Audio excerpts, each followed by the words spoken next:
નમસ્કાર દર્શક મિત્રો, જીનાઇન ગુજરાતી ન્યૂઝમાં આપનું સ્વાગત છે। નોઈડાના બે વ્યક્તિને સુરતના પૂણા ગામમાં ગોંધી રાખવામાં આવ્યા। નોઈડાના બે વ્યક્તિને સુરતના પૂણામાં ગોંધી રખાયા હતા। ઓનલાઈન ગેમિંગના નાણાં લેવા નોઈડાથી બંનેને બોલાવી સુરતના પૂણામાં ગોંધી રાખી ખંડણી માંગવામાં આવી। આરોપીઓએ ખંડણીમાં 3 લાખ ઓનલાઈન પડાવ્યા। નોઈડામાં માસિયાઈ ભાઈએ કંટ્રોલને જાણ કરી લોકેશન પૂણા પોલીસનું બતાવતા કંટ્રોલ રૂમમાંથી પૂણા પોલીસને જાણ કરાઈ।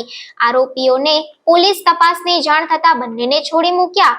ટેકનિકલ સર્વેલન્સ અને લોકેશનના આધારે પોલીસે 4 આરોપીઓને ઝડપી પાડી પોલીસે ખંડણીના 3 લાખ રિકવર કર્યા। સમગ્ર મામલે પોલીસે ફરિયાદી બની કાર્યવાહી હાથ ધરી।